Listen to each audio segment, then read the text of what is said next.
السلام علیکم۔ آج کی ویڈیو کا ٹاپک ہے واقعہ کربلا، پانی کی بندش۔ ویڈیو کو سٹارٹ کرنے سے پہلے ہمارے چینل کو سبسکرائب کر لیں، لائک کریں اور ویڈیو کو شیئر کرنا نہ بھولیں۔ بسم اللہ الرحمن الرحیم۔ 7 محرم کو امام حسین کے لشکر پر پانی بند کر دیا گیا۔ دریائے فرات ٹھاٹھے مارتا ہے اور وہاں سے حسین رضی اللہ تعالیٰ عنہ یا ان کا کوئی بھی لشکری پانی نہیں پی سکتا۔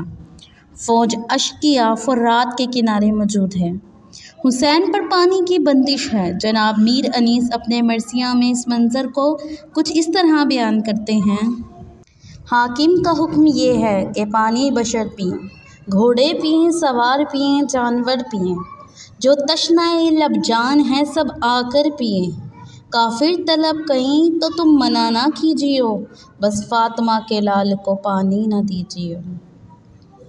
یہاں پانی کی بندش ہوئی تو اس کیفیت کو بھی شاعر نے اپنے الفاظ میں کچھ یوں بیان کیا ہے۔ وعدہ تو کرنا آتا ہے، وعدے کو پورا کون کرے۔ وعدہ تو کرنا آتا ہے، وعدے کو پورا کون کرے۔ سر دے کے جان و جگر دے کے دیکھو ایسا کون کرے۔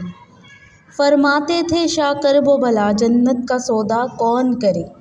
شبیر نے ہنس کر فرمایا، پانی کی تمنا کون کرے۔ عباس علی یہ بول اٹھے، پانی نہ ملے تو کیا غم ہے، ہم خلد میں جا کر دیکھیں گے، کوثر پر قبضہ کون کرے۔ کوثر پہ قبضہ کون کرے۔ 9 محرم کو شمر کربلا پہنچ گیا۔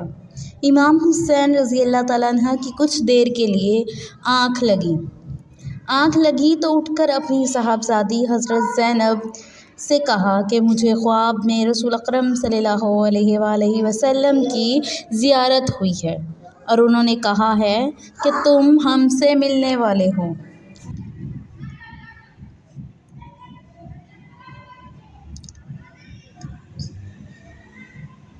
اس کے بعد امام حسین نے اپنے اصحاب کے سامنے ایک تقریر کی، ان کا شکریہ ادا کیا اور کہا کہ تم نے میرا بڑا ساتھ دیا ہے۔ یہ فوج اشقیاء میرے خون کی پیاسی ہے۔ میں حسین تمہیں یہ کہتا ہوں کہ تم لوگ رات کے اندھیروں میں واپس چلے جاؤ اور عورتوں اور بچوں کو بھی ساتھ لے کر چلے جاؤ۔ امام حسین رضی اللہ تعالیٰ عنہ نے فرمایا کہ بیٹا علی اصغر، چراغ کو گل کر دو، اور اصحاب سے کہا کہ وہاں اگر کوئی پوچھے کہ حسین کو تنہا کیوں چھوڑا تو کہہ دینا عورتوں اور بچوں کی وجہ سے ہمیں حسین رضی اللہ تعالیٰ عنہ نے واپس کر دیا۔ جب چراغ دوبارہ جلایا گیا تو تمام اصحاب وہیں موجود تھے اور کوئی بھی واپس جانے کے لیے تیار نہ تھا۔ زہیر بن کین نے کہا کہ اے امام حسین، اگر دشمن ہمارے جسم کو کینچیوں سے بھی قطر قطر کر دے تو پھر بھی ہم آپ کی مدد سے پیچھے نہ ہٹیں گے۔ 10 محرم کی صبح حر نے یزیدی لشکر کو چھوڑ کر امام کے لشکر میں شمولیت اختیار کر لی۔ امام نے دشمن فوج کے سامنے خطبہ دیا، پہلے اہل بیت کے مناقب بیان کیے، پھر اپنے بارے میں نبی صلی اللہ علیہ وآلہ وسلم کی احادیث بیان کی۔ فرمایا کہ ہم شباب اہل جنت ہیں، حضور صلی اللہ علیہ وآلہ وسلم کے نواسے اور بطول و علی کے بیٹے ہیں۔ تمہارے لیے کسی طور پر بھی جائز نہیں کہ میرے خون سے اپنے ہاتھ رنگ دو۔ کیا میں نے کسی کو قتل کیا ہے جس کے قصاص میں تم مجھے قتل کر رہے ہو؟ کیا میں نے کسی کا مال لوٹا یا کسی کو زخم لگایا؟ امام حسین رضی اللہ تعالیٰ عنہ نے ایک ایک کوفی کو نام لے کر پکارا اور کہا، اے فلاں بن فلاں، اے فلاں بن فلاں، اے فلاں بن فلاں، فلاں بن فلاں، کیا تم نے مجھے خط نہیں لکھے تھے؟ کیا مجھے آنے کا نہیں بولا تھا؟ یہ لوگ یزیدی فوج میں موجود تھے تو وہ لوگ مکر گئے۔ امام حسین رضی اللہ تعالیٰ عنہ نے وہ خطوط کے تھیلے عمر بن سعد اور شمر کو دکھائے جو ان کو لکھے گئے تھے، لیکن کیا کہیں کہ بدبختی و لعنت فوج یزید کا مقدر ہو چکی تھی۔ اتنا سمجھانے کے باوجود بھی اقتدار اور زر کی ہوس نے انہیں اندھا کر دیا تھا۔ کوفیوں نے ایک نہ سنی۔ فوج کے عہدے داروں کو یہ معلوم تھا کہ اگر یزید کو خبر ہو گئی کہ ہم نے امام حسین رضی اللہ تعالیٰ عنہ کو بلایا ہے تو وہ ہمیں قتل کر دے گا۔ یہی وجہ تھی کہ حسین رضی اللہ تعالیٰ عنہ کو یزید تک نہ پہنچنے دیا جائے۔ سب سے پہلے عمر بن سعد نے حسینی لشکر کی جانب تیر چلایا اور کہنے لگا، گواہ رہنا، پہلا تیر چلانے والا اب باقاعدہ جنگ کا آغاز ہوا۔ امام حسین کے سپاہی ایک ایک کر کے اپنی بہادری اور شجاعت کے جوہر دکھاتے ہوئے جام شہادت نوش کر گئے۔ اہل بیت اطہار میں حضرت عباس کے بازو قلم کر دیے گئے۔ حضرت قاسم امام علی اکبر داد شجاعت دیتے ہوئے شہادت کے مرتبے پر فائز ہوئے۔ اون محمد شہید ہوئے۔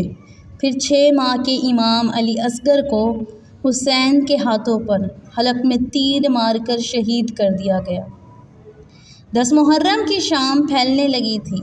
حسین کے ساتھیوں نے میدان کربلا میں بڑی بہادری اور شجاعت دکھائی۔ اب آخری باری حسین بن علی کی آئی۔ حسین میدان جنگ میں پہنچتے ہیں۔ علی کا شیر حیدری جب حضور صلی اللہ علیہ وآلہ وسلم کا امامہ اور پٹکا باندھے علی کی ذوالفقار لے کر مدینہ کربلا میں پہنچا اور ایک ایک کو بھیڑ بکریوں کی طرح کاٹنے لگا اور کہنے لگا، آؤ 3 دن کے بھوکے اور پیاسے کی جنگ دیکھو، علی کے فرزند کی جنگ دیکھو۔ دشمن کی فوج میدان چھوڑ کر بھاگنے لگی۔ جب شمر نے یہ منظر دیکھا تو کہا، تم اکیلے اکیلے اس کا مقابلہ نہیں کر سکتے، سارے مل کر یک بار کی حسین پر حملہ کر دو۔ سینے پر نیزہ رکھ کے گرا دو حسین کو۔ سینکڑوں نیزے، تلواریں، خنجر اور تیر حسین کی جانب بڑھے۔ حسین کو شہید کر دیا گیا۔ شمر نے خولی سے کہا کہ اس کا سر کاٹ لو۔ وہ آگے بڑھا تو اس کے ہاتھ کانپ گئے۔ پھر شکی سنان بن انس نے یہ کام انجام دیا۔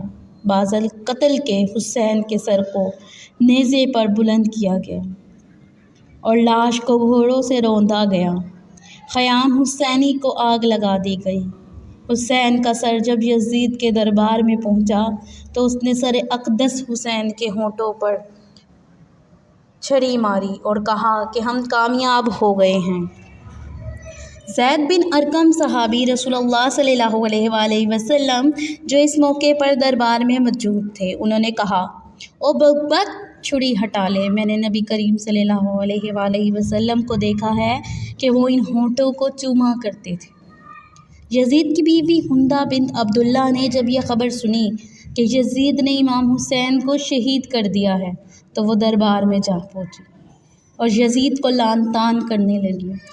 یزید نے پینترا بدلا اور کہنے لگا، خدا غارت کرے ابن زیاد کو کہ اس نے جلدی جلدی میں امام حسین کو قتل کر دیا۔ انا للہ و انا الیہ راجعون۔